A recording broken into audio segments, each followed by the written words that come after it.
Reptichip sets new standards for reptile substrates. Made from the highest quality coconut available anywhere in the world, our products allow enthusiasts to provide their reptiles with the necessary humidity and thermoregulation required to allow their animals to thrive. In the world of reptile care, the substrate forms the very foundation of a healthy and vibrant habitat. At Reptichip, we've taken this essential element and elevated it to unparalleled heights, blending innovation with sustainability to create a product that stands in a league of its own. Our journey began with a simple yet profound motto: all of our products are made by reptile people, for reptile people. Today, we stand as a beacon of quality and trust, embraced by novice and expert reptile enthusiasts alike. From the meticulous selection of raw materials to our veteran-led approach to business, every facet of Reptichip reflects a deep-rooted commitment to excellence. Discover why Reptichip is the preferred choice for reptile enthusiasts around the globe. Our foundation is deeply rooted in passion, quality, and community engagement, setting us apart as a unique leader in the industry. Don't be a Reptivich. Be a Repti bro. Visit us now at Reptichip.com.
What's up, everybody? Welcome to Snakes and the Fat Man, the show where we remind everybody that just because you say it doesn't mean it's true. And if the math doesn't math, then I guess it doesn't matter anyway. What's up, everybody? I just want to let you guys know right off the bat that this show is sponsored by Redline Shipping. It's still the best way to ship your animals. The thing is that everybody knows it.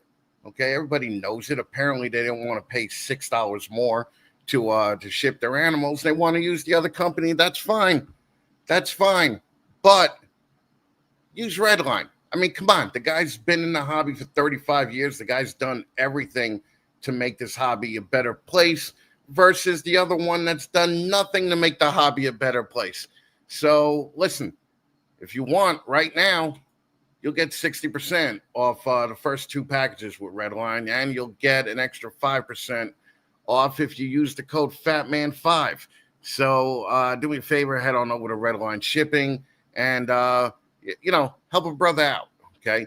This show is also sponsored by, let's just get them over with right off the bat, Chris over at Sea Serpents. Listen, Eyeballs was using about 20 Sea Serpents racks before Sea Serpents ever became a sponsor of the show. And, you could get a couple of Vision racks, but you can't put your Vision racks in your living room because they're like one Vision rack is, or one Freedom Breeder is like a 2 refrigerator footprint. And that's a big footprint, man. All right. Chris makes customizable CNC plastic enclosures, and he kills at it. And he's been around for 15, 18 years. And the guy has constantly been a friend to the show and a friend to a hobby, a friend to the hobby. So go to seaservants.com.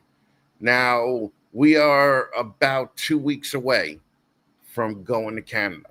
Okay. And I'm pretty psyched about that because we'll be bringing Adam from Proper Royals with us. We'll be bringing Fear of Fascination with us, Joe and Ash. And we're bringing Paul from Large Marge Morphs, Sammy from Bull Pythons, and Kevin from Sugar Skulls. So that's kind of the core crew of Americans that are going this year. So if you like what you see here and you love Jeremy and Justin and Alexandra, then leave a super chat. We'll get your questions up, and we'll make sure that we ask them whatever questions you have.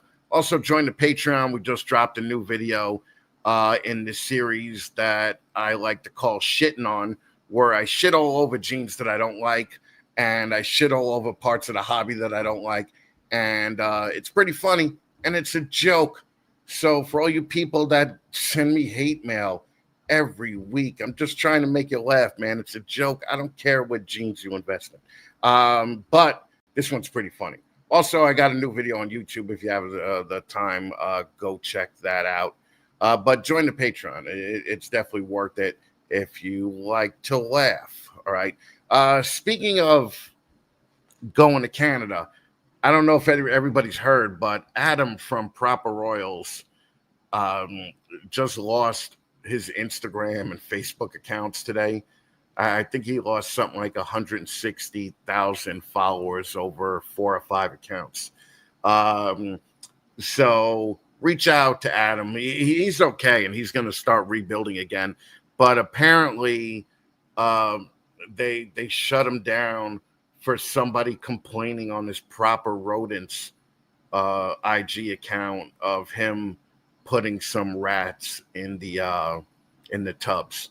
So got a video that was going viral. It was like 180,000 views. And when you hit that many people, inevitably there's going to be people that hate you for whatever you put up.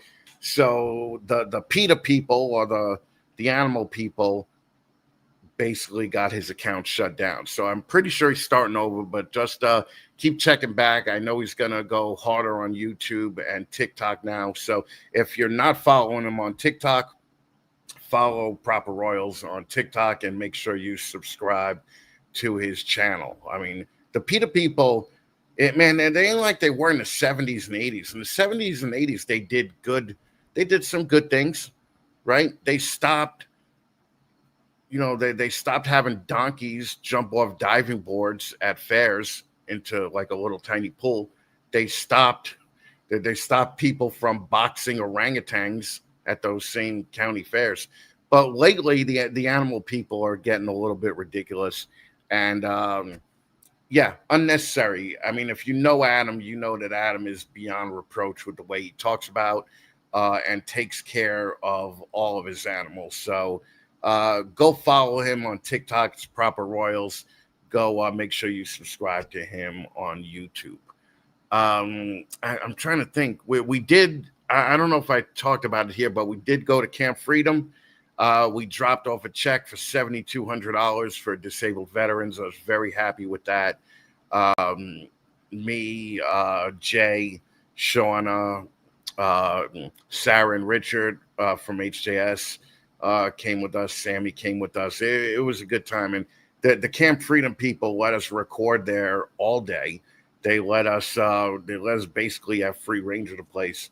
And at the same time, we helped out vets by raising $7,200 for disabled vets and gave it right to Camp Freedom. And they're going to spend it how they see fit. And we're going to be doing it again in 2026. So don't think that you've heard the last of this. You've heard the last of it for maybe 6 months, because now we go right into the 15 minutes of lame mode. And this time of year where I concentrate more on that. But in February, we'll be starting Operation Deeds Not Words 2, And honestly, I can't wait. We're going to be working with Camp Freedom again, and I'm hoping to we're hoping to hit a $10,000 goal next year. So, all right, listen.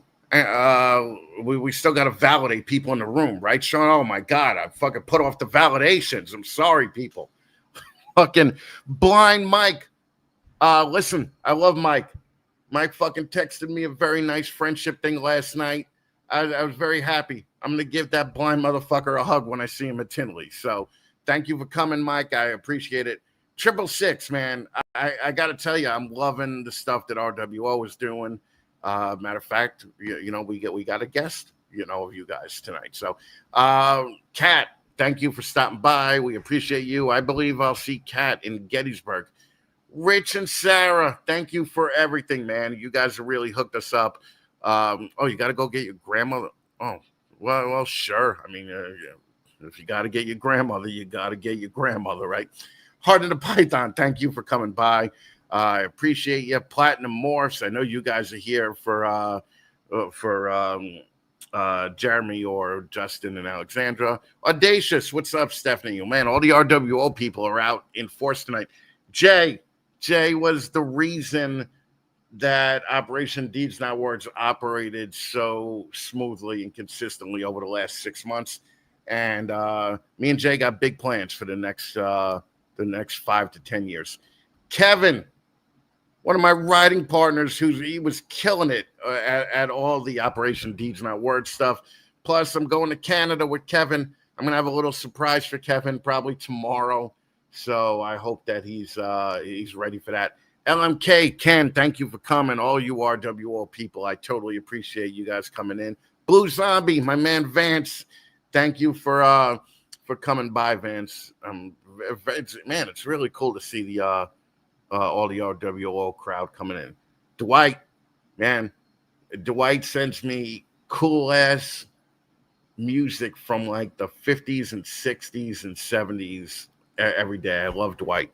Thank you for coming, Dwight. I appreciate you, man. Heart of the Python. This year's 15 Minutes Lame is going to be a tough one. I don't know. Well, okay, so I'm going to just go over that real quick. This year, for the first year, we've decided that we're not going to have judges that won the contest in the past before. What we're going to do this year is we're going to have people that ran in the contest and didn't win. They know what it's like to run in the contest, and they know what the competition is, and they've been successful enough to all do it for a living after they were on the show. Some of them was doing it for a living before they were on the show. So the judges this year are going to be Patrick McKnight from Aura Reptiles. They're going to be the Herp and Harbins, and it's going to be Troy from Balls and Strikes Reptiles. All of them make a living at doing this, and they do it better than most people. So we decided to give the regular judges a break this year and not get any hate from their picks. Sammy, what's up, man? Sammy's coming with me to Canada. Very excited about that. Thank you for stopping by. Mako Morphs. Mako, if it's possible, we may drive by your place on the way up to Canada, because I know you're up there. Rat Bastard Royals, what's up, brother? Thank you for coming, you bastard. Heathen Hatchery, Brian's killing it with everything that he's been up to lately. And honestly, I love Brian. Brian's one of the few people that say that he actually did a backflip and almost killed himself in the 15 Minutes Lane competition. Josh Bradshaw, thank you for coming, Josh. I appreciate it. Sea of Serpents, my man Stan. What's going on, brother? Thank you for coming. Gus Lowen, thank you for coming. I appreciate you guys. Happy Monday to you too. Let's see. Who else do we got, Shauna? Are we almost done? Because I just saw Justin yawn backstage. So, Enigmatic. What's up, brother? Thank you for all your help with the Deeds Not Words stuff. We're going to be calling on you more next year. Dickie Foster, the guy with the coolest name in the reptile hobby. Thank you for stopping by, Dickie. I appreciate it. And let's see. Who else? No way. My old Bronx Down Under partner from Australia. What's up, Luke? Luke is now the most ripped guy in Australia. Okay, he's doing bodybuilding competitions down there, and he definitely got his life together after he stopped doing Bronx Down Under. Erie Reptiles, what's up, Jen? Thank you, Jen. Do me a favor and DM me when you get a chance. I got a quick question for you, Gerald, the Canadian who we're actually, one of the reasons that we're going up there is to spend time with Gerald and Crystal. So make sure that you guys come. Also, join Reptiles. David, what's up? Real quick, I have 3 sets of CRBE tickets that I could give away. So I could give away 6 tickets. If you're on a neighboring state to Toronto, we could, at the very minimum, get you in the show for free, you and your partner. And so do me a favor and DM the Fatman Nation. If you want those tickets, I will pick, I'll do a little hat draw for the people that get it if we have over 6. But we want you guys to come up to Canada because it really is a great time. So definitely just DM me if you guys want to get into the CRBE for nothing. All right. DR. Cool. Okay. All right. Sloan Morphs. I will be at Tinley in October. Okay. I'm going to wheel my ass into that crowded hellhole. I'm going to see if I could get away with just staying on the outskirts of Tinley and not going into the show. But mainly I'm going to be at Brian Bodie and Mike Stefani's table. Pressure Pythons, Alexandra's double dipping. All right. All these people are here for you. Charlie, Shedtesting, thank you for all the shit you're doing with me and this channel. Charlie is helping us get to Canada. Okay, so you can't shit on Charlie, man. So Charlie disrupted Shedtesting is basically. I'm hoping that by this time next year, you will only use Charlie. Python Prince, what's up, Blake? Thank you for coming. Mako, right off 90. Oh, you're giving me directions? Okay. Well, I can't take down the directions now, but I'll do it later on. Brassman, what's up, Jeremy? Jeremy is going to be on the show, I believe, the week after we're back from the CRBE. Very excited to get to talk music with Jeremy because, I don't know, but most of you snake people don't have any talent, right? So it's nice to see an old school guy and a musician that actually is touring and did the life just like I did 10 or 12 years ago. Python Portal, what's up, brother? Thank you so much for popping by. Who else do we got here? Are we good? All right, we're good. Oh, holy shit. Sorry. I didn't mean to keep Justin and Alex waiting. So, all right, what we're going to do is, of course, we got to pay the bills first.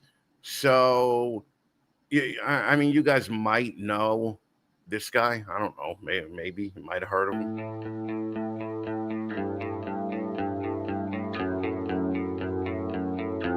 The ball python industry has never been more complex, but managing your collection, it's about to get a whole lot easier with Clutch.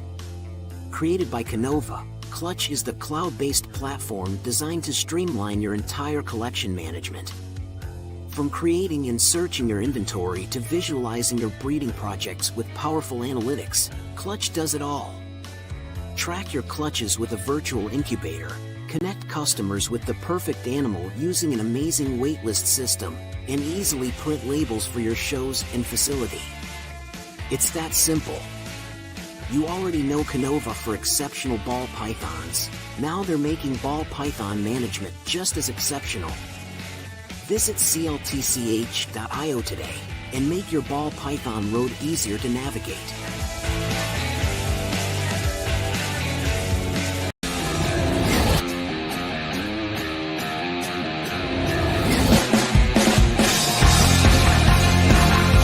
Ladies and gentlemen, boys and girls, children of all ages, Snakes in the Fatman proudly brings to you its new breeder segment, 15 Minutes of Lame!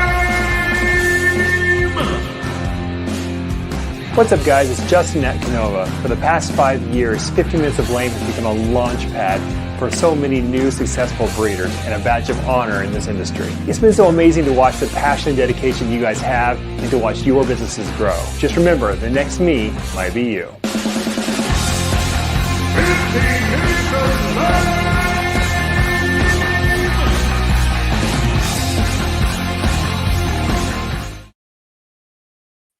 Yo, what's up, Hey. Justin? What up? It's like a mini RWO invasion of the Fatman Nation, all right? And I'll take it because honestly, Justin, a lot of your little cohorts are just hideous looking. I'm glad you brought a good looking one with you. I appreciate it. Don't think I don't. Thank you. But you guys, for anybody that doesn't know, tell me about the RWO. We'll give you a minute to plug that first. The RWOs is just a bunch of great cats that are kind of a lot new to the industry. Some of them that are not new to the industry, been in it for a while. But we're just a great bunch of group of guys that just like to get together and have a great time, more or less, and be ourselves. That's the main thing, is we like to be ourselves for sure.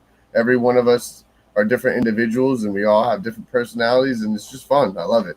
And I love reaching other people and getting to know other people in the hobby, and couldn't ask for more. We're a great family. We're tight knit. Now we're going out of town together as a family. It's I couldn't ask for more. I really couldn't. It's a fun group of people. Everybody's crazy, but it's fun. Yep. How did it come about? Well, like what made you guys just think, all right, we got a little bit of our own clique here? It started with Ken, the LMK show. So shout out to Ken for sure. And then kind of from there on, we all kind of like, all right, let's get each one of us kind of out there on a platform and get some views for ourselves. And we kind of did. We kept a lot of the people chasing us from channel to channel to channel, which now that's kind of over with. We got our own RWO channel, and now it's just a great thing. I love it. It's getting out there and getting all of us. I love the fact that you guys are finally in one place. Yes. All right. Because to watch you guys was a pain in the ass to figure out whose channel was on. And so yeah, the fact that you guys are on one place right now, I think that it's good. RWO official broadcast, it's called, right? Yes. On YouTube. RWO broadcast on YouTube. So you guys go check it out, subscribe to it, like the channel. You can even give us a thumbs down. We won't hate you. Yeah. No, they're very cool about disagreements. I'm just looking at Justin now, and I'm like, man, the camera's a lot more clearer. You're not a bad looking guy yourself. All right, I try. Not at all. I can do maybe a little haircut a little bit right now, but I try. I try. He's very magazine cover ready. So I like. For people that don't know what magazines, they were actually like little books that you used to right? So, all right. So you guys like to call me Ryan Gosling all the damn time. Yeah, I just said it. I knew that was it. In the chat. So you guys know how this works. We're gonna give you 15 minutes to hawk your shit, pimp your shit, and after that, we'll just take it from there. But that's gonna start right now. Pressure pythons. A lot of you guys, like some people don't even know you have your own little company. Talk to me about how Pressure Pythons got started. So I'm actually a local pressure washer in my town of Duval County, Jacksonville, and I've been doing it since I was a kid. My dad has his own pressure washing company, and I kind of went and started my own company, and it's called Best Pros Pressure Cleaning. Which then I took, I got into the hobby of the snakes, and then I kind of took and integrated I'm always around a spray bottle, hence why there's a spray bottle in the logo. Can't get away from cleaning windows or etc. Plus, pressure means like the best, cool. Like what's another word for like pressure? Like, the best, basically. Right. Like it's so it's kind of like a play on that as well. Exactly. And we started in 2023. And just kind of bought a bearded dragon, then went to a reptile show, bought a snake, and then kept going to reptile shows and buying snakes. Well, that was before we even had the name, though. But yes. You got a lot of snakes for people that started in 2023. All right. So you guys started in COVID or just when COVID was coming down? Pretty much. Yep. Okay. All right. So, I'm going to ask everybody, from 2023, how much money have you put into this, into just pressure pythons so far? I mean, it's not all just into pressure pythons. It's into a lot of other species that I have here as well. But I could say I could be around, I don't know, it could be some good figures. I could give you a range around, 40 to 60. Okay. All right. 40 to 60. Now, I ask everybody this as well. Up till this morning, how much have you made back? I mean, we all know the answer to that. Yeah. Not a thing, It's a growing year, right? Yeah, no, I get it. Right. But I didn't get into this, and that's where I explain a lot of people. My company I do very well for, so I'm not in this for the money. I'm in this for us. This is what we do.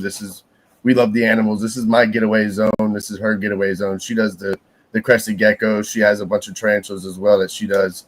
So we're kind of all over the place. I mean, I have so many. We have tortoises here. I have parrots. I grew up with my mom. She raised and bred parrots my whole life growing up. So I've been part of like an animal culture my whole life. So same with her, Mm-hmm. We're a little bit obsessive with the animals. That's one thing I'm jealous about Florida is that you could keep tortoises outside, right? And you could, yeah. I mean, our bearded dragons as well. They're outside. Our bearded dragons stay out all year. Yep. They stay out all year. And they're perfect. I mean, their colors look great. They thrive. I mean, it's perfect weather for them. I mean, and plus, their shit smells terrible.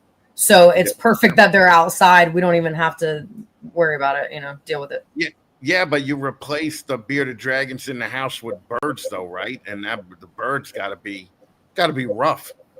They actually don't smell like it doesn't smell, which is kind of I mean, obviously if you let it build up, but I'm OCD and a psycho. Right. And so it doesn't get bad at all. But they're loud, right?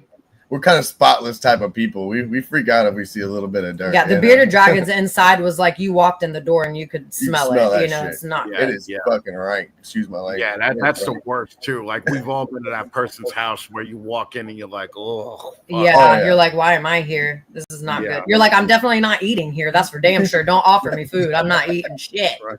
I can't. Now, is it your intent to go do shows eventually?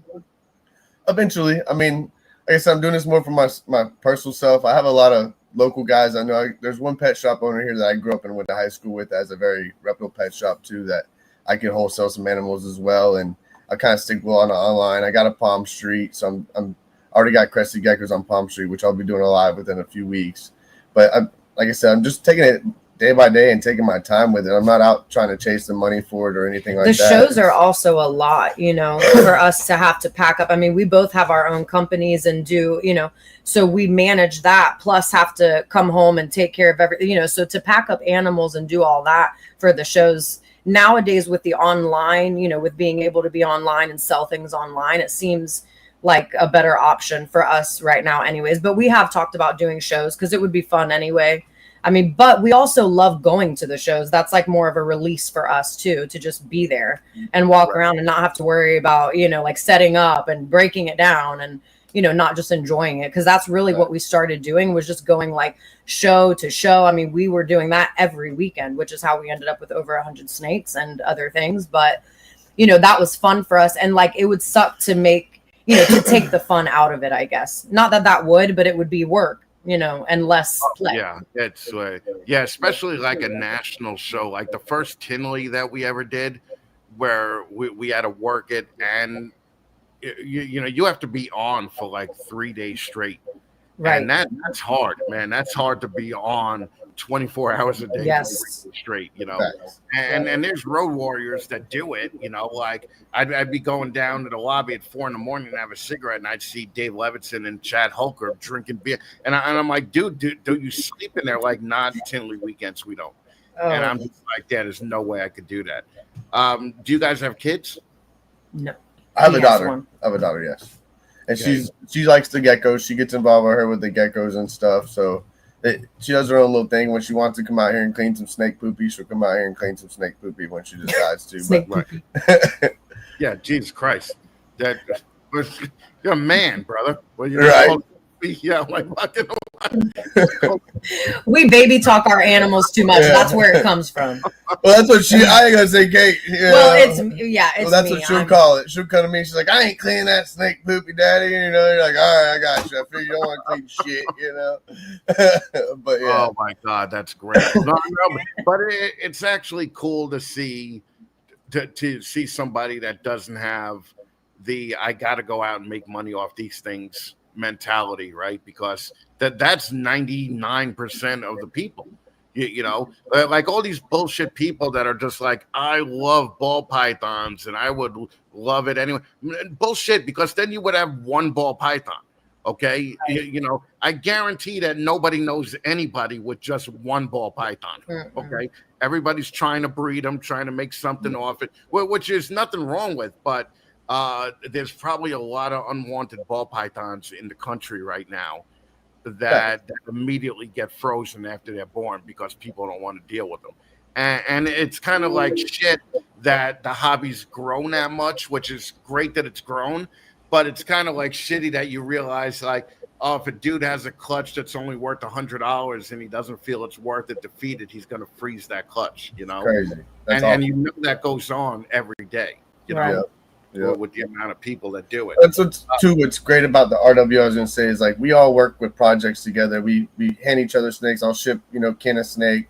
Ken will ship me one. Same with Sammy. They're like we work on projects together to try to grow each other's collections up as well, which is really a great thing. It's a brotherhood for sure. You know, we definitely are trying to build each other up. Like, hey, you need this? Hell yeah! And I got this? Hell yeah! You know, we're gonna help each other and build each other up.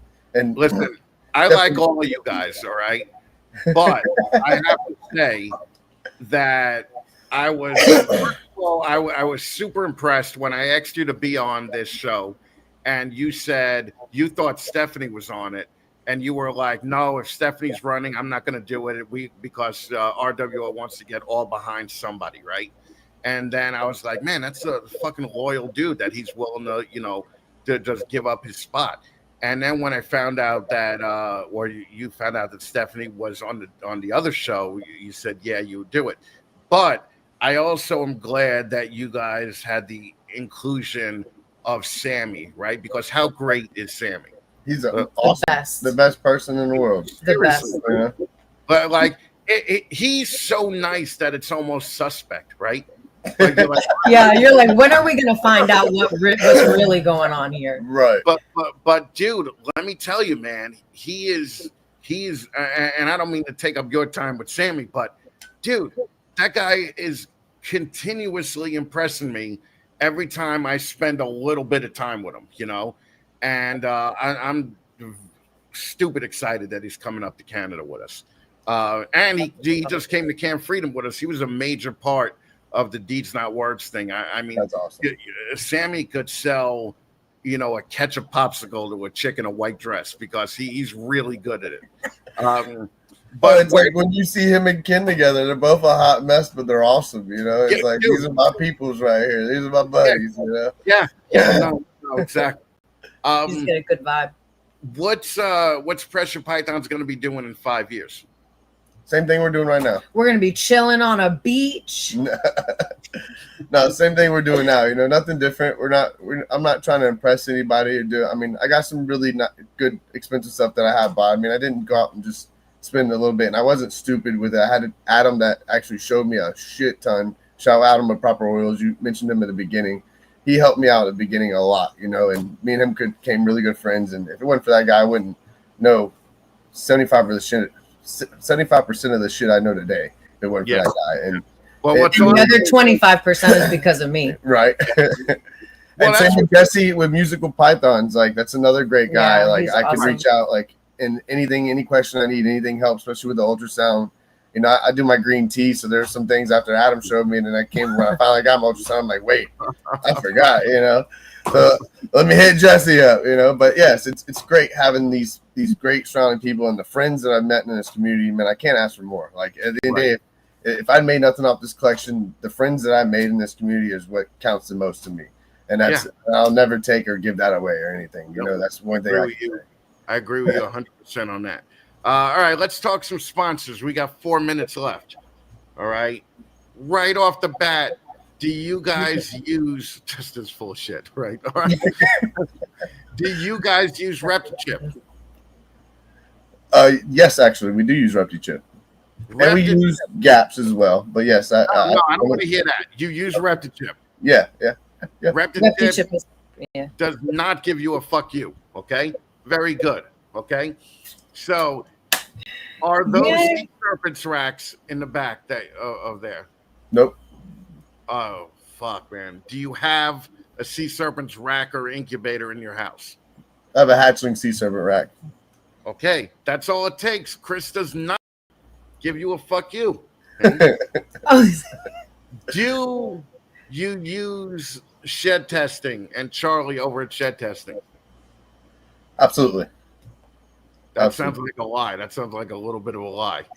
No, I use them both. What you mean? I can't. I'm not lying to you. I'm gonna use them both. So yeah. Oh, that's right. Yeah, RWO is sponsored by the other one, right? Yeah. Yep. Not. Well. No, Charlie's gonna give you a fuck you for that one. Right. All right. Have you ever bought anything from Recoil Reptiles? No. Alan gives you a big old fuck you. Okay. Now, have you ever bought anything from Justin Kabilka from Canova? Nope. Nice guy in the hobby, and he's all like, fuck you. So I'm guessing that you don't use clutch either, right? That's a hard no. Yeah, the double fuck you from the biggest guy in the country, okay? Right? This is getting worse. We were off to a great start. Have you ever, I know it's rough being in Florida, but have you ever been to a Herps exotic pet at Reptile Expo? Herps exotic. So that's the name of No. Probably just a no. Lori Gray. Another fuck you. Another fuck you. Come on. Right? Like, damn. Have you ever shopped on Show Me Marketplace? Show Me? No. We've been to a Show Me show.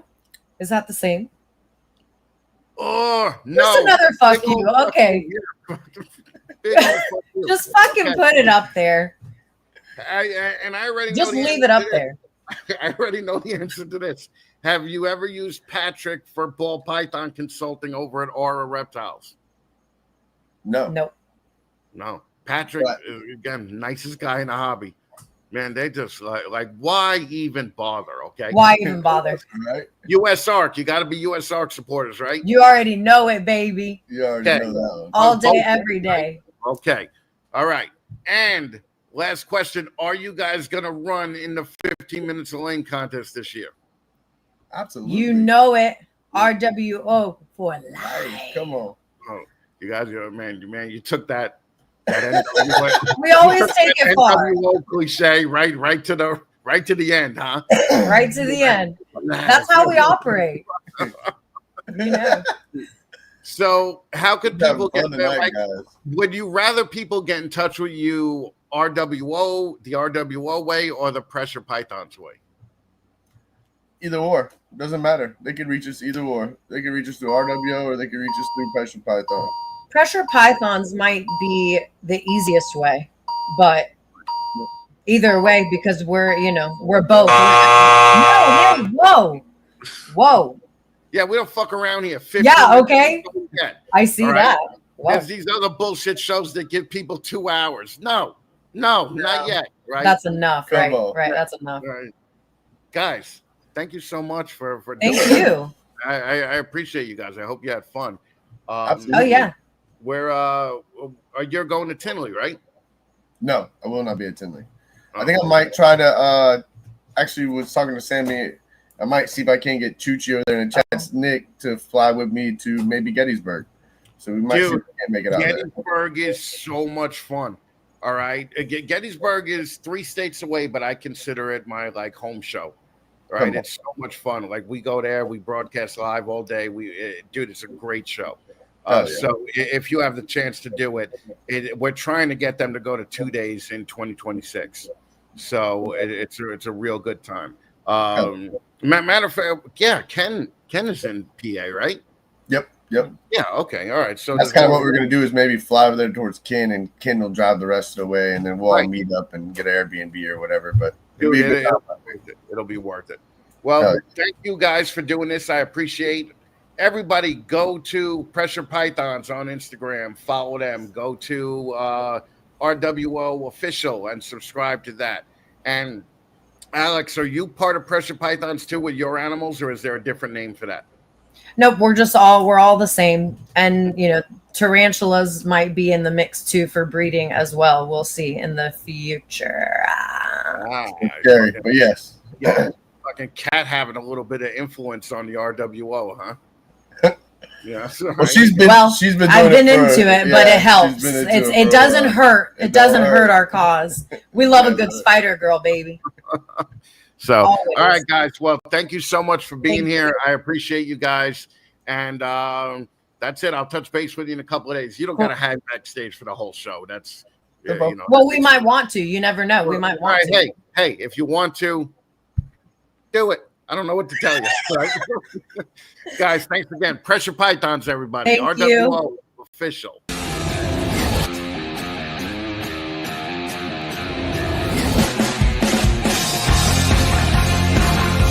Ladies and gentlemen, boys and girls, children of all ages, Snakes in the Fatman proudly brings to you its new breeder segment, 15 Minutes of Life!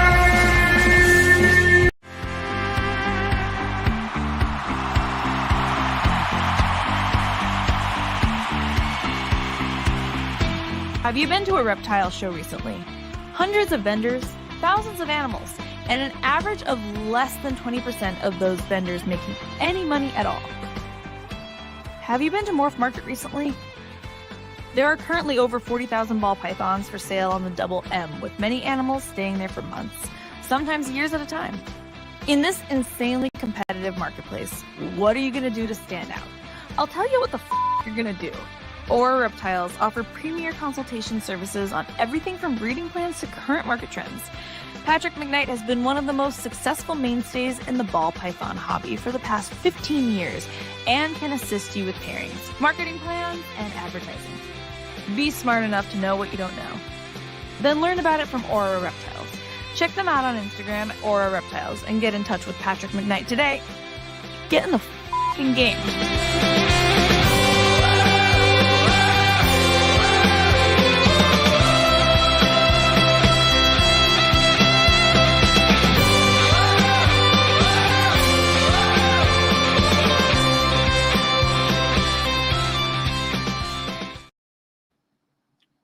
All right.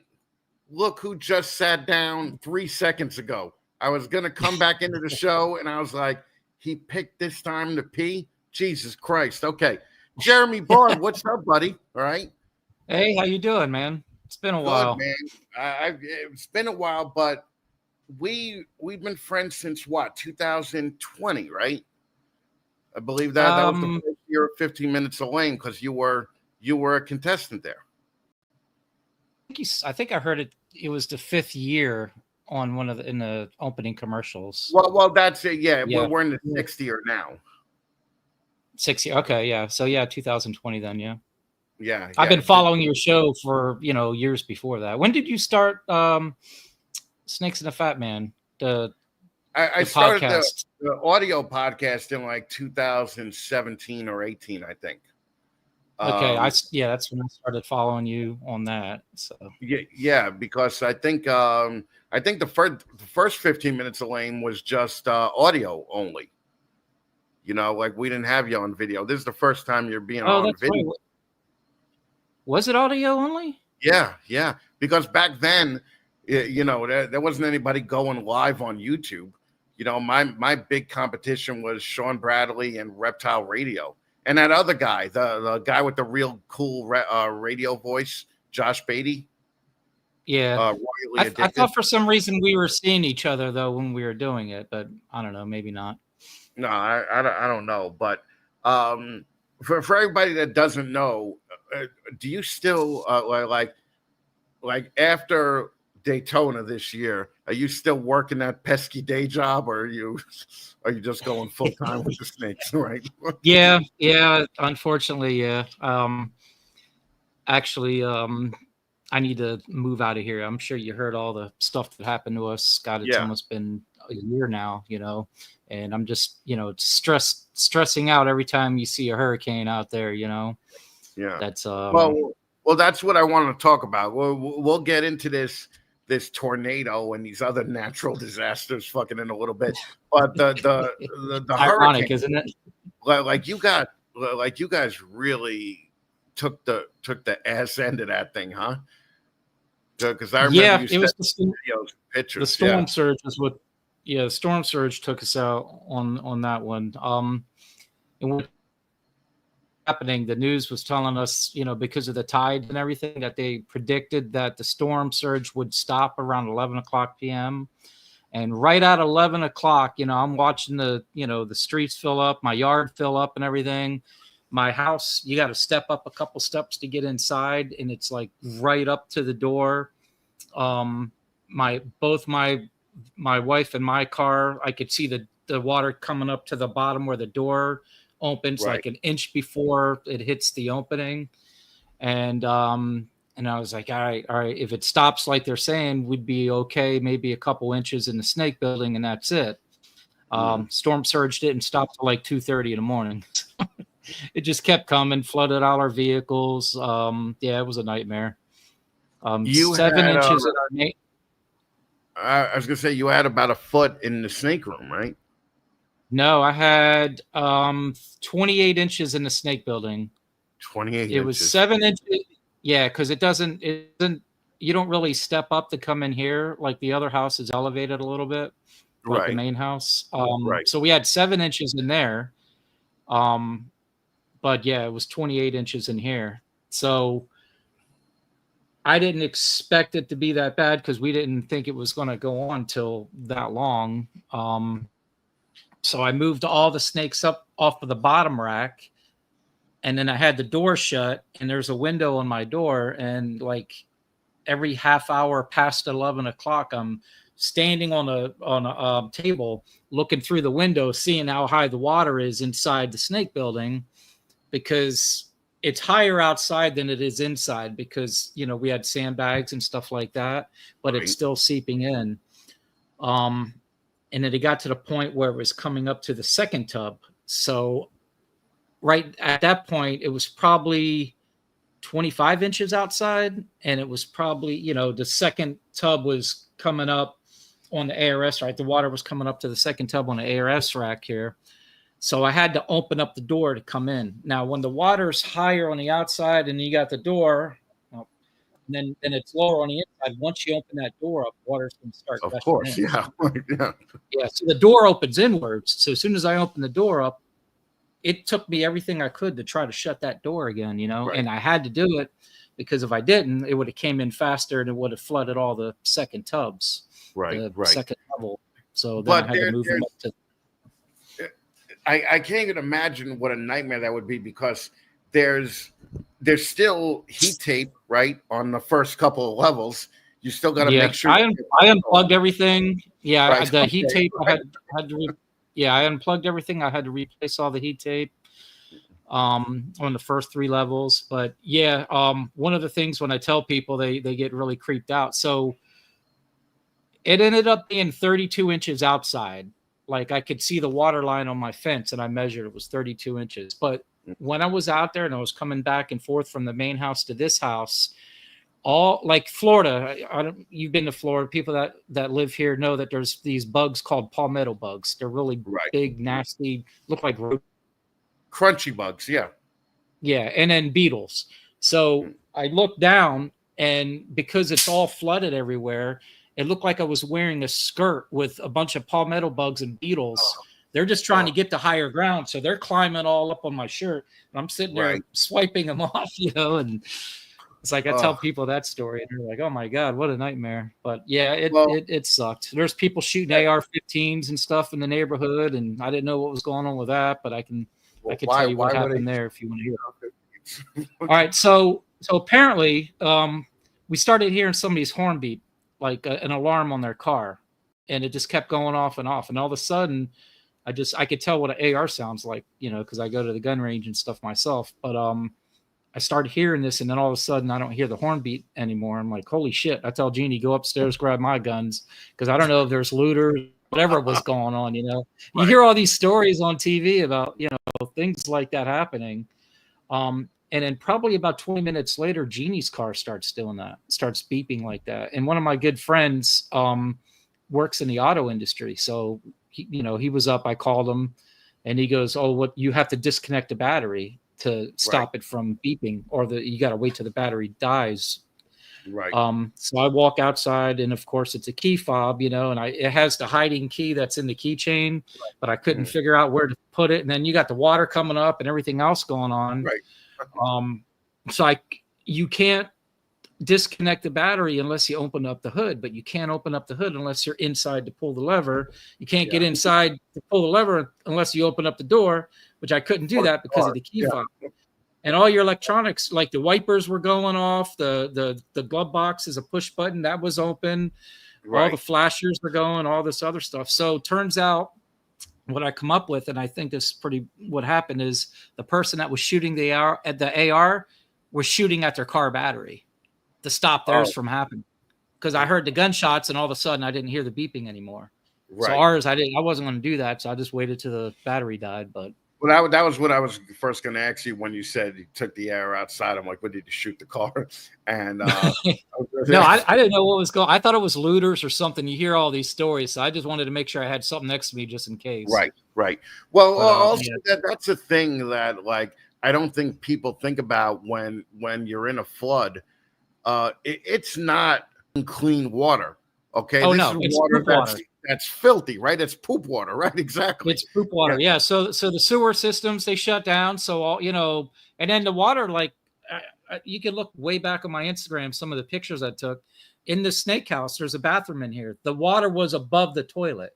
So that's telling you everything that was, coming out of there too. So yeah, it was very disgusting. And then you're seeing fish in your front yard because I'm like 2 or 3 blocks away from water, and I'm about a mile away from salt, from the ocean or whatever. Right. So, I'm seeing fish in the front yard and all kind of funky shit, So the next day I woke up, somebody's mattress is in my front yard and couch parts and all this other stuff, just stuff moving from. Well, that's the other thing. The next day when you thought the shit was over, right? Mm-hmm. Fucking tree falls on your car, right? Or a tree falls on Jeannie's car. Yeah. So 2 days after, the tree in the neighbor's house was termite infested. And it didn't unroot, it cracked and fell. So that was a nightmare with the insurance because they're trying to say it was, they were saying it was from the hurricane. And when we took pictures, actually my wife was outside underneath the tree talking to the neighbor, and they heard it cracking. And if they didn't run and move in time, it would have got them. So it smashed my wife's car, which was already destroyed anyways because of the flood. Right. But it was 3 different claims. So, flood insurance and homeowners insurance are 2 different things. So homeowners insurance in Florida, where we're at, it covers any building that's on your property. It'll even cover your, like, a work trailer or something like that, as long as it's not hooked up to your vehicle. Now that's homeowners insurance. But flood insurance, we didn't know this at the time. You have to have a separate policy for every building or shed or whatever. We didn't know that. We just assumed it was the same. So actually the snake house, which is another house, it's a 1-bedroom, bathroom, it's another house, wasn't covered through the insurance. And because it was the flood that did the damage, it also, what happened is we had been here 20 years. So our flood insurance switched companies sometime in that 20 years, and they sent a package over. My wife signed it or whatever. At least that's what I'm thinking. And they changed, because before we had all the furniture and all the stuff inside covered under the flood insurance. But when they switched companies, they changed that in the writing, and she didn't catch it. I didn't catch it. And so none of the contents of the inside, like the furniture and all that, wasn't even covered. All just trashed. What's that?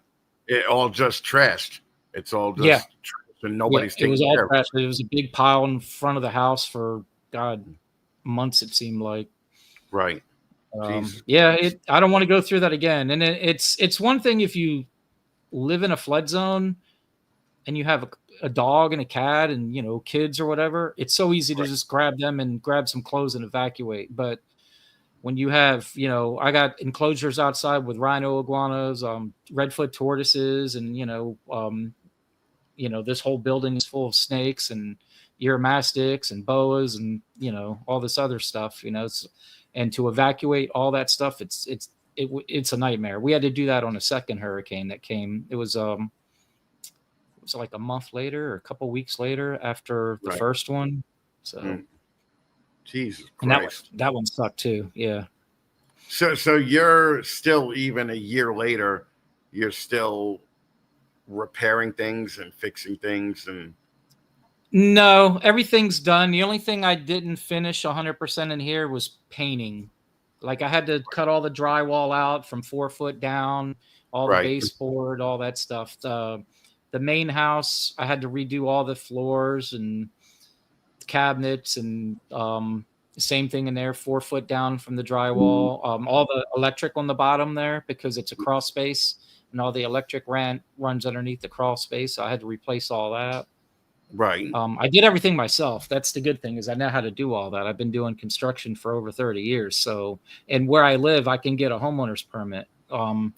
That's one thing good about St. Pete, Florida, is you can actually get a homeowner's permit. I built this whole building here myself. Like with a hand shovel, I dug the footers out, hired a concrete truck to come out. I poured it myself, you know, me and a few friends, built all the walls, stuccoed, electric, plumbing, everything from scratch. Did you build the house you're in right now specifically to be a snake place, or was it to be a second? No, so I do cabinets for a living. I worked for a cabinet shop. We did a lot of really high-end furniture and cabinets for a lot of famous people and stuff. And then I ended up getting my own license where I was just installing, you know, new construction. And I always wanted to have my own shop. So I built this building as a cabinet shop. So at one point there was no walls in here, nothing. And I had like really high-end equipment and stuff building cabinets. But it wasn't enough, you know, it was just me, myself doing it. It was hard to compete with like Home Depot and Lowe's and stuff like that. Cause I did high-end cabinets, all wood cabinets and all that. And back 20, 30 years ago, Home Depot only had so many different color options and sizes you can order. And back then it was really nice to have something like that, but I couldn't compete. So then I turned it into a house, and then my daughter lived in here for a little bit. And then we had snakes inside the main house, and then she ended up moving out and get her own place. So, you know, I think your daughter was living with you when I first met you. Yeah. Well, my youngest still is, which she's 25, but yeah. Okay. So. Okay. And I mean, just the hurricane story alone is one of the reasons. I don't know if you realize this, but you're making history tonight. You are the first 15 minutes guest that I've had on that didn't win the contest, because I tell everybody, you know, we just don't do that. But you've been through all this shit, and then you had a little spark of light in you with this tornado project, right? So when did this thing come out? Because the as far as I know, Darren in England was the only one with him for a while, right? There's the original guy. You can go on, you can just Google tornado ball python, and I think it sends you to a link on Morph Market where it has like the explanation of how the original ones came up. So somebody else hatched them out first over there, and then I believe Darren bought the whole project from that person, and he's the one that proved it out and all that stuff. So, and he was on your show, what, 6 months ago or something like that. So somebody wants to go back and listen. The first time he was on the show was 5 or 6 years ago. I met Darren through his daughter, Ashley, who owns a ball python business also over there in England. And she had told me about the history of like Darren. Like once she told me Darren was competing in World's Strongest Man competitions, and Darren used to be like a bodyguard for Britain's mob. like yeah, real. yeah. I watched that episode. Yep. yeah, like he's just a real interesting dude. He's a Harley guy, So, so I loved him right off the bat. Okay, so how did you get it? Because you didn't import an animal, right? No. I just same way that the guy that he bought the project from. It just happened to pop up in my stuff. So last year, okay, so I did everything from scratch. Like I was making my own double head Desert Ghost pieds. I bought a Desert Ghost and I had some pieds, put them together, make double heads, and so on and so forth. And then from Brittany Gobble, I bought a monsoon or a double head monsoon lavender albino that was posset pied. Mm-hmm. Then I had another animal too that I'm raising those babies up. But yeah, it was like a lot of line breeding or incest breeding, I guess you could say. I ended up hatching out like 3 double head females and then 1 double het male, as far as the Desert Ghost pied. So I put the pied, to one of those 3 females. The other 2 weren't ready yet. And I ended up with a Desert Ghost that I had shed tested for pied. So now that was my new male. So then I used that male the following year, which would have been last year. And then I ended up getting 2 clutches. The third girl didn't go. And the one was a pastel, really funky looking thing, really busy. And I had it at a show and I was showing it off. And actually Blake Bishop, I don't know if you guys know who he is, young kid. I know who he is, yeah. Okay, so he comes by and because it was in their head for Tornado, like they were trying to do some business with Darren and stuff, So it was in their head with Tornado, and he's like, man, if I was to envision what a pastel Tornado would look like, I would say it would look like that. Right. And I've heard of Tornado, but I never looked into it. I knew it was way out of my price range or anything, so right. He put that in my head.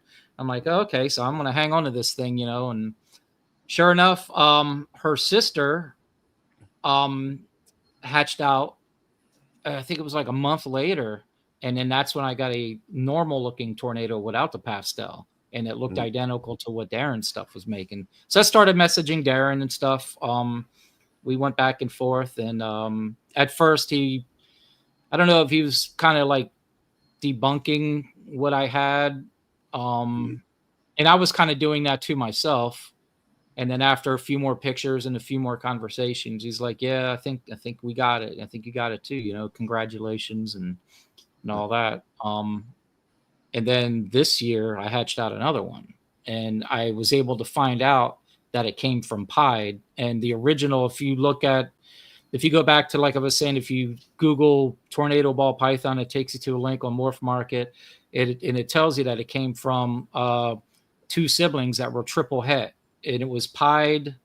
Pied was one of the triple hets, and I cannot remember the other. I think one was like caramel albino, and I'm not sure what the other one was. Right. But it came from pied. At least mine did, and I believe that's probably where the one over there in the UK came from. And maybe those 2 pieds are related, years prior. I don't know. And they picked it up from somewhere else. But yeah, basically I just got super lucky, ended up with 50% hets from the very first pairing, and I kept the correct male that carried the gene, and bred them together, and it just popped out. And it's like what a lot of people wish and hope for. It's like what if you ask somebody that's a breeder, it's like, what would the best thing that could happen to you? And it's like, oh, popping out some brand new that nobody else has, that's a pattern changing and something really cool. And it just, well, it leads to something funny, because I was talking to a guy named Angelo Corsi years ago, right? Mm-hmm. And he was telling me that there's so many ball pythons in the country now that there's no need to go to Africa, because we're making our own mutations that are just spontaneously happening, right? Mm-hmm. And yep. I used to be like, no, there's no way, right? But now there might be, right? I mean, do you think there's a tornado in the wild right now? There could be. I don't think this was anything spontaneous. I think it came from the, well, I know it came from the pied on my side, but thing that was hiding in the genes for millions of years. I mean, how long has ball pythons been around for, you know? And at one point, this planet was one big land, you know, before it all broke up, you know? So, I mean, who knows what evolution has taken away and from, you know, them moving to different parts of the world and stuff. And now we're unlocking them because, you know, the just different breeding and stuff. And well, that's the whole thing. It's like there could be something totally incredible in anybody's collection. They just have to know how to activate it, right? They need to know how to activate that specific gene, right? That's really where the shed testing thing, I think, is really going to be. Yeah, you know, that's going to be like a big time moment for, you know, when they start figuring things out like that. Now, I saw you and Charlie and a really smart guy and a doctor. You guys, there's a lot of banter back and forth. Are you friends with Charlie, or are you? Yeah. I consider him a friend. He's a really good guy. I like him a lot. Yeah, he's a great guy, man. He's just. I'm bummed out that you know, I just met him through the other New York guys, really, you know, and this was a little bit prior to the shed testing thing going on. But man, you meet Charlie, and that guy's like a fucking assassin, right? Like he's real quiet, but you know that guy could kill you, right? So it's like, you know, you don't really play around. So now you're banging out the tornadoes, right? It's a recessive thing. Yes. Yep. Okay. And you recently made some big sales on the tornadoes. For somebody that wants to get into it, what's the minimum price that they're going to have to pay, do you think? Well, so I messaged Aaron, and, you know, I don't want to, you know, I got this thing for free. I mean, I did work to get to it, you know, right. Yeah. But it popped up, and there's other people that put a lot of money out that are in the States that have it. And I don't want to be the guy that like overruns it and devalues it and stuff like that. So I messaged Darren. I'm like, hey, do you have a certain price point? And I think I'm not 100% sure, but I think Justin and Darren kind of put something together, and he sent it to me. And then I sent it to Justin, and, you know, I said, hey, is this what we're kind of going off of? And that's kind of what I'm going with. So for the best value at this point right now, if you wanted to get into it, would probably to buy a pair of hets. And if you buy a pair of hets, so that pricing would be $20,000 for a male and a female. And that's that's not being het for anything else, or no other codoms or anything like that. Right. No, Patrick's right. You definitely have changed. All right, bring up that prior comment, please, Shauna. Never seen Jeremy so proper. Now that he's Mr. Tornado, he's all professional now. Yeah. No, Patrick, don't think I didn't notice that. Don't think I didn't notice that either. All right. So yeah, he's not one curse word so far. All right, not one. No, there probably won't be any fucking curse words neither. You know. I don't play that shit anymore. So no. Well, the thing is too, like you've been doing this long enough to where you know, you've earned this. Like fucking, I definitely couldn't be happier. You know that happened to you. You know how many people have told me that. A lot of people have told me I don't feel like I've earned anything. I mean, I just got super lucky, but I am very humble that it's here. You definitely got lucky. You definitely got lucky. Matter of fact, I was talking to somebody else last night about what a role luck plays into it. You know, I think that even guys like Justin, there had to be a time in their life where they got extremely lucky and they just took the ball and ran with it. And I think it was definitely lucky that you got into it, but you've never been like the dirtbag ball python breeder out of Florida, because believe me, there's a shit ton of them. Okay, there's a shit ton of there is people, right? I know some of them. Yeah. So you were always like the guy that stood out, and I remember you were always the guy that stood out because after you were on the show, you called me like a year or two after that, and you were doing the guitar with Adam for USARK. Yep. And yep. you were the that guy, actually was on auction this year too. Every year they're going to re-put that in, I think, which is kind of put it back in, and re-up it. And you know, Jeremy called me and he's like, I'm gonna do this thing where I just take the guitar around to all these, you know, grandfathers of the hobby, and you know, let them sign. We're gonna auction it off. Legends, whatever you want to call them, but Legends. And then you asked me to sign it. And I was like, I'm not going to devalue that fucking guitar, so don't thank you. But it's a great idea. It's a great idea. And and you had done that, and you know you were traveling all over to get those signatures, right? And a little bit of traveling, a little bit of mailing too. Like I took the pick guard off and mailed it off, but yeah. So, and that was a big thing. And how much has that guitar raised over the last 4 or 5 years for USARK? God, I want to say it was 2,400 this year. I could be off. I don't know, man. To be honest, I haven't really kept track. Adam probably knows better than me. I can't even remember what it went the first year. I know we did a bicycle. You remember that? I remember the bike too. You just did that last year, right? Yeah, that went for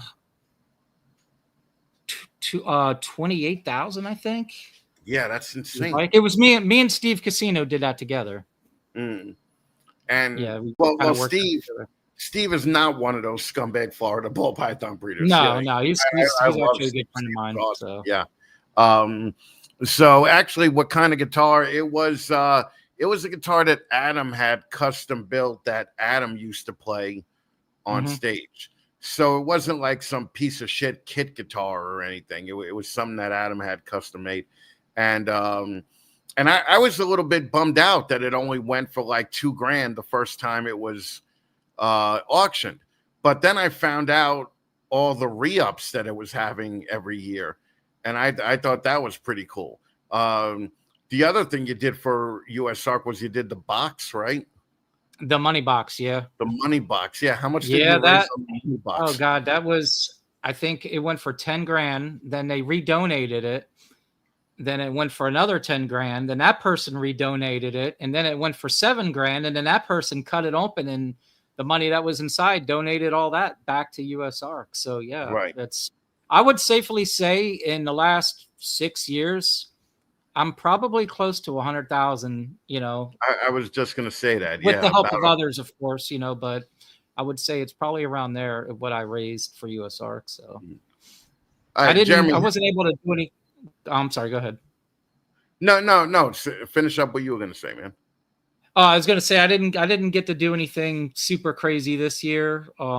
We just did like a basket or something. Because you were dealing with hurricane shit. It's me and Steve have another idea, and it just with everything that was happening and just the timing and all that. I just said let's just come do something really cool next year. You know. Right.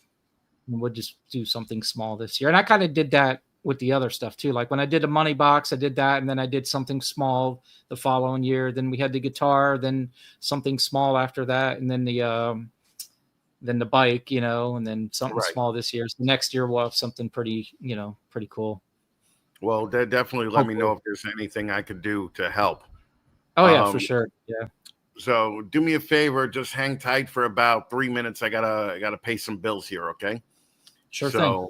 Right off the bat, you know what the best run show expo in the country is. It's Herps down in Texas, Louisiana, and Oklahoma, okay? There are following show dates that are coming. They got the big show coming up the same weekend that I'm going to be in Canada. September 13th and 14th, they're going to be in Conroe, Texas. They're going to be in Stillwater, Oklahoma on September 20th and 21st. They're going to be in Abilene, Texas. I believe that's where Buddy Holly is from. September 27th and 28th. They're going to be in Belton, Texas on October 4th and 5th. They're going to be in the fucking Jew capital of Texas, Rosenberg, on November 1st and 2nd. I didn't even know that was the thing until this year. Then they're going to be in Sulphur, Louisiana on November 8th and 9th. They're going to be in West Monroe, Louisiana on November 15th and 16th. Then they're going to be in Austin, Texas, December 6th and 7th. Listen, check them out at herpshow.net. And listen, email Sean and Lori. Try to get a table there if you're in that area. They are really the best run show circuit in the country. Hold on one second. We'll be right back.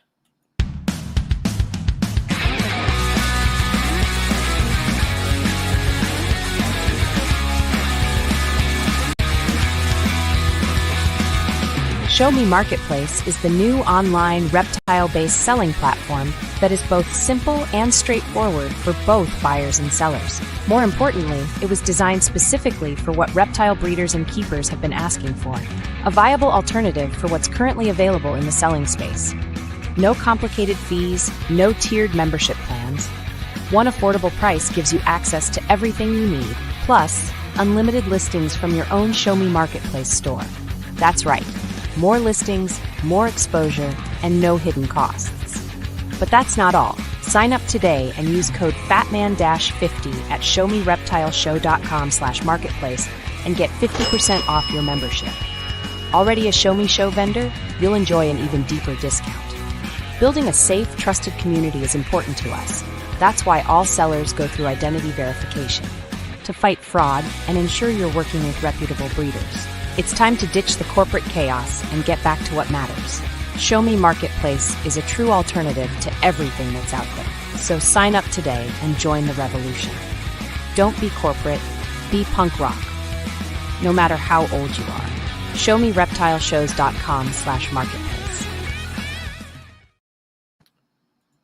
All right, if you guys need your snake sheds tested, you know the only place to go is Charlie over at Shedtesting.com.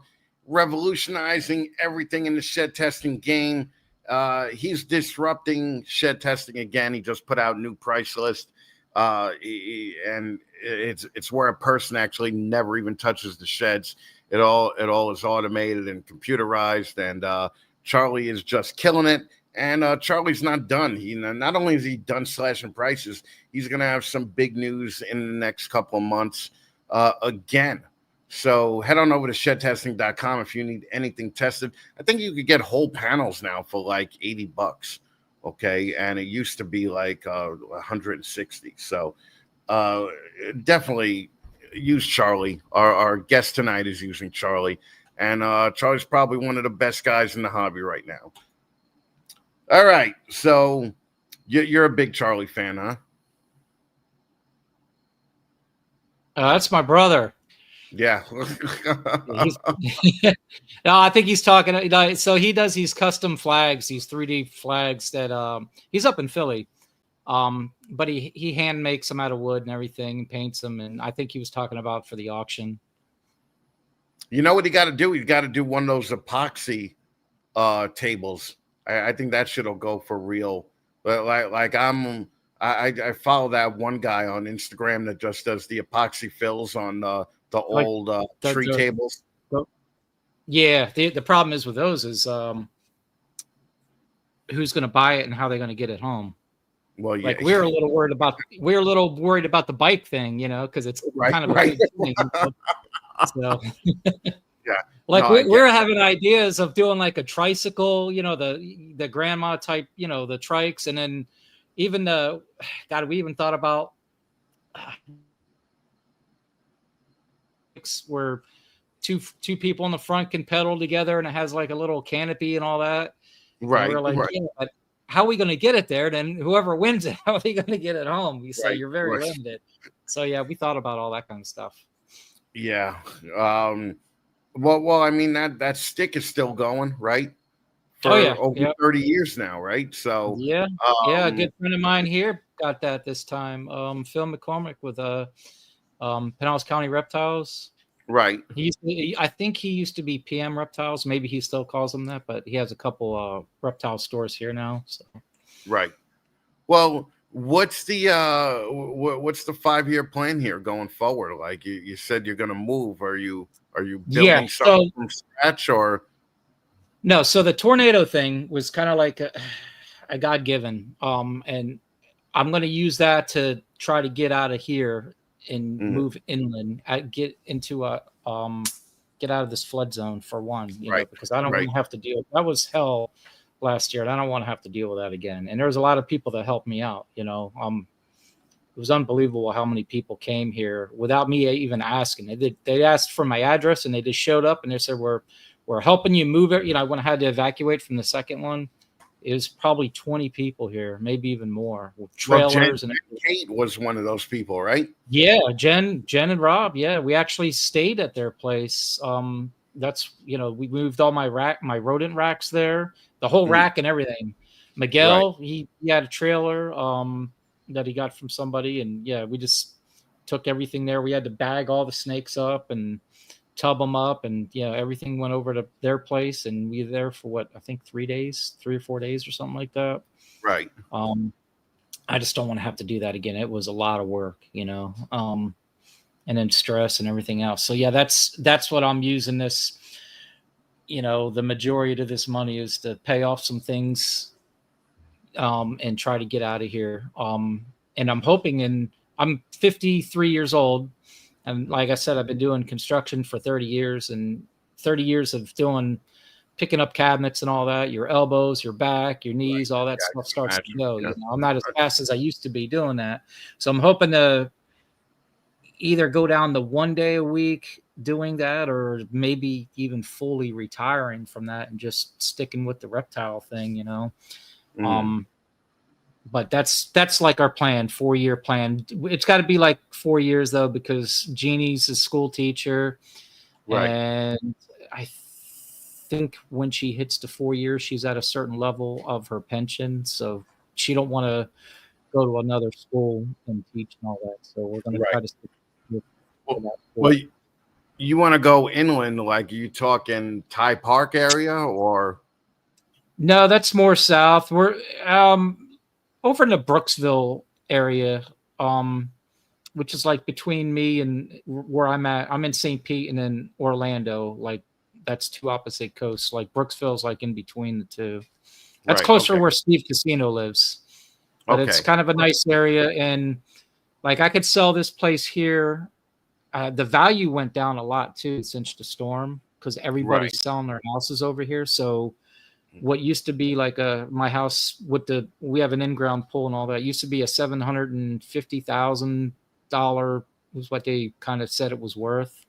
And now it's maybe 400,000 if we're lucky. Right. And everybody's selling their houses right now. So I'm hoping in the next 4 years that'll go back up. That way we can just sell this and then buy something straight out.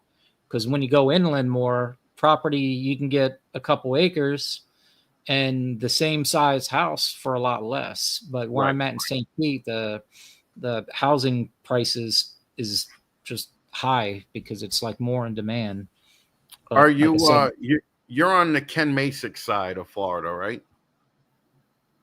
I think we're like he's like in Tampa, right? God, I've been to his place, but it's been a while. Yeah, so I think we're like 30 minutes away. Okay. I'm closer to the coast though than he is. He's more inland, so. Gotcha. Okay. And all right. So yeah, I mean, there's flooding in Daytona though too, in Orlando. So there is, but I want to get out of the flood zone. I'm 9 foot above sea level. Right. Okay. Where Steve, I think, is his particular house. I could be off, but I know it's over 100 foot above sea level. Gotcha. So 9 foot and then 100 foot is, you're not going to get a storm surge. You can't avoid hurricanes. I mean, you're in Florida. I mean, you can get them. They're just spontaneous, and you just got to, hope for the best and plan for the worst. But it's the surge that scares me a little bit, so. Right. Yeah. Because I saw Gatorland during that storm, and Gatorland flooded out too. They were dealing with a couple of feet of water. So now as Jeannie works like the Euromastic side and the other species side of the business, right? Yeah. So I mainly do the balls. I do the boas. I do the rodents. We both do the Ackie monitors. We have red-eyed skinks. We both kind of mess with those. She does geckos. She has a whole room in the main house of geckos. That's like her thing. And yeah, the Euromastics, kind of both of us do that. More her on those, but we split that kind of. So yeah, I actually may be calling her this year to get some euros. So are you going to have any available? Well, that's we can talk about that too. So it's been like a roller coaster here. So we do pied pectinatus, which is a Mexican spiny tail iguana. Because of the storms and everything, I think it rusted out the bottom part of this one section on my outside enclosure. It's got, I don't know if it's from the storm surge or something else, but it's all got the PVC coated wiring, and there is a spot on the bottom. So we had a female adult that was gravid, and when the pied pectinatas are gravid, they're trying to like look for a space to hide or lay their eggs, whatever. It ended up squeezing out of the enclosure, and of course my dogs were out there, and they got to it and killed it. Wow. Hang on a second. So that kind of sucked. And then we did have 2 Uromastics, the ornate Uromastics. Both of those were gravid. And so the first one, we're not sure what happened. We called like our mentor and stuff and showed him everything that we're doing. He said everything looks good, and it was just a weird thing. But she laid like 3 eggs, not in the egg box, but scattered them. And then she had the rest of her eggs, and then she just like went lethargic, you know. So we took her to the vet and all that, and she ended up passing away. So we had a gravid Uromastic. And then the second one, basically the same thing. And we're like, well, what the hell are we doing wrong? You know, it's our first time breeding them. We raised them up for 5 years and everything. Right, and, I remember. Yeah. Yeah. So we ended up losing the pied pectinata, which, God, last year she laid 54 eggs. And those usually sell pretty well. And, you know, so that kind of sucked. And then the Uromastics were really excited about that, you know. And again, after the second one passed, I'm like, there's something we're doing wrong. So we're sending other pictures to other people and everything. They say everything looks good. It's just weird that happened. They don't know. So I don't know what I need to do some more research and talk to some other different people and see what's going on with that. So to answer your question, no, we won't. Not this season. Okay, we would have, right. but no. Okay. We do have 2 other girls still, but we're gonna not even try to breed them until we figure out what happened. It's just weird that 2 of those females both kind of like got egg bound and passed away. You know, so right. It's got to be something we're doing. I think. I don't know.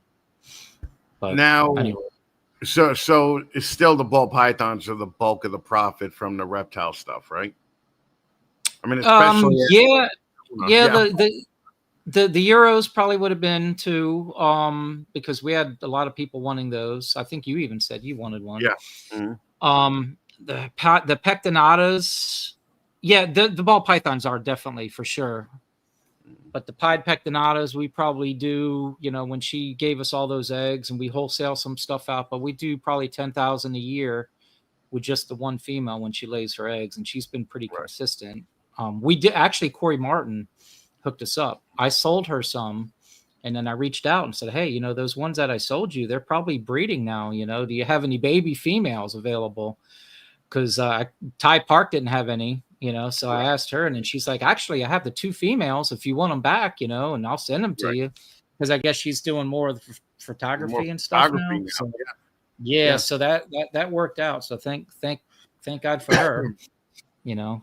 Yeah, because Corey's the only well-to-do person that I know that goes out of her way to live like poor people, you know, and like really, her pictures are amazing though, man. Have you seen some of the pictures? I don't know. She must have like a super long lens to get those close-up shots, or she's very when she was like the shots of like the jaguar and the alligators and shit, and I'm like, damn, Corey, like because if anybody knows Corey, you know, Corey looks like, for the first 2 years that I known her, I thought she was like 4'3". You know, like this tiny little frail chick. And then I meet her for the first time, and she's like fucking 6'3". She's like towering over me, you know. And and I think she could handle it, but she, she used to be an attorney, and she just keeps going out to like Cambodia and shit like that. Like, and I'm like, what are you going here? And she's like, yeah, I'm just going to take the pictures. I'm going to live with the villagers for a month. And I'm like, yeah, okay. I think she went to Iraq. I was like, I didn't even know you could do that. Okay. And she just goes to all these weird places. But I love the fact that she went from like an overabundance of animals. She got rid of them the right way. Now she's really just doing something else with animals, but not directly associated with it. And she's happier than she's ever been. I love she's doing something she loves. She's living her life and enjoying every minute of it. And she's very happy, I'm sure, so. Yeah. I wouldn't mind doing something like that. I wouldn't do it as much as she's doing it, but I wouldn't mind like going on a trip, once or twice, of course, with a guide and all that, because I'll end up, going to the wrong area or something, so. Right. Yeah. You'd end up dead just like I would, so it's what would happen. But so now when's the next show you're doing? Are you doing Tinley? Tinley's our next one. Yes. So every Daytona until that's over, which I think the last contract was till the 2027. Right. And then every Tinley, I'm doing both of those shows every year. And then the rest are just a couple local. I only do two. I do the Orlando and down here in Florida and the Tampa, which are the Repticons, but they're like the biggest ones in Florida. Right. I do want to start expanding out and start doing some other shows, like the Georgia show, the Bob show, like to check that out. Let me tell you, I've been to the Bob show. Bob puts on a great show. I definitely, think he's killing it with that. I'm going to be at Tinley this year too, so I'll see you there. I finally get to see you in person. Yeah, finally. And it's so funny because there's had to be Daytonas that we were at and we just didn't run into each other, right? There's had to. I've been going to Daytona from 2009 until 2018. I was going every year, 2019. So there had to be Daytona. It's possible, yeah. Maybe the 18 or 19, we might have walked past each other or something, or used urinals right next to each other or something. Who knows? Yeah. And now you lost out on that opportunity. Now I'm gonna have to roll past you. All right. Hey, I don't wear flip flops though. Okay. All right. Good. All right. If you run over my shoe, it's good. Oh my God. All right. So 4 years moving. Do you have anything that you want to announce? Here to that things are going to come up. You're going to be at Tinley. Bob's show isn't until I don't think it's till next year, right? I talked to him a little bit. God, the problem is the one he does is this time was 1 week before Daytona, which is tough for us. And the other one that he did, the other date was I have a granddaughter now, so it was on her birthday. Yeah. And, we don't want to miss, our only grandchild's birthday. So I think he said he was moving that one or something, but it probably won't be till at least mid next year if I even start doing that, or maybe 2027. I'm not 100% sure yet. Depends on the dates and all that. Right. So, well, if I am down in Florida, I will definitely look you up. So, especially if you're on that side. Yeah. What is it? 3 hours to get from edge to edge in Florida? To something like that. Yeah. Yeah. I remember I went to Ken Masick's after a Daytona one time, and it was about that. Did you where'd you fly in from? Well, I fly in from New York, so no, I mean what airport in Florida though? Was it the I landed whenever I go down to Daytona, I land in either Daytona or Orlando. Oh, okay. All right. I didn't know if you went there specifically for Ken and you went to the Tampa. No, we met up at Daytona and then we drove over to his place. Okay. And I stayed in a murder hotel in Tampa where they had one plug, like it was one of those ground level motels. And I looked at Ken, I was like, what about you makes you look at me and think that this is a hotel that I would stay into, you fucking idiot. Like the room had one plug in it, and it was like 9 feet away from the bed, so I couldn't even like charge my phone and keep it. Yeah, Ken had to drop off a 40-foot orange extension cord for me to fucking have it reach that thing. So yeah, I think you told that story before. That sounds familiar. Yeah.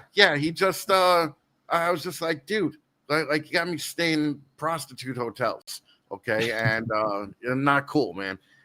So I haven't been back there since. All right, brother. Well, thank you for coming on. I appreciate you being here. Yeah, I appreciate you having me on. And I will definitely touch base with you in a couple of days, let you know how everything's going. And I mean, that's how could people get in touch with you? Baud's Exotic Reptiles. You can Google it. It'll take you to all the interviews, Morph Market, all that stuff. So yeah, Instagram. just Instagram, Facebook, Morph Market, YouTube. Beautiful. All right, brother. Well, listen, send Jeannie my love. Tell her I miss you guys. And you tell Scarlett she better take care of her first snake. Oh, that's yes. Right. Yeah, my brother's stepdaughter. I'm giving her a pie, and she's all into it. It's the way to do it. That's the way you got to keep them coming in, baby. All right. Yeah. So, all right, Jeremy. Thank you so much, man. I appreciate you, man. All right, brother. All right, Jeremy Baud, everybody. Oh, fucking such a nice dude. I knew I was gonna like that guy. 5 or 6 years ago, the first time I talked to him. So, listen, everybody, thank you for staying so long. I appreciate it. Last time I went 2 hours, I got admonished for it by a couple of people. They're like, look at Fatman doing 2-hour interviews. No, I don't want to stay here for 2-hour interviews. Just so happens that a lot of times my friends come on and we do 2-hour interviews with them. Anyway, I believe that this is the last show until Canada. I believe we're going to Canada in 2 weeks, so I'll be off that weekend, then we'll be back the week after that with both shows. We're definitely going to be bringing you a lot of stuff from Canada. We're going live all weekend long. Once we hit the live button, we don't turn it off until the end of the show. Again, I'm going with Adam from Proper Royals, Fear the Fascination, Large Marge, Sammy the Bull, and Kevin from Sugar Skull Serpents. So we're looking forward to invading Canada again this year. But anyway, guys, thank you so much. Stick around, do me a favor, and watch this last commercial. And I'm out. I'll see you guys in about 2 weeks from the other side of the border, or the northern border. I ain't going to fucking Mexico, man. All right, take it easy, guys. I'll see you next week or 2 weeks.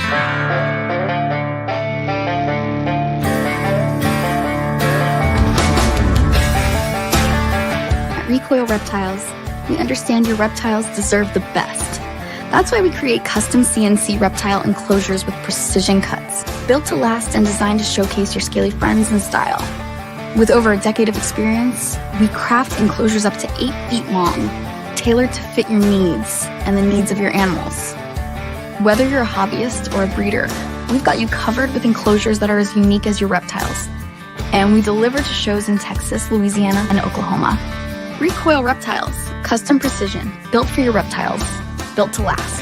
Visit recoilreptiles.com today to design your perfect enclosure or call 405-999-7175.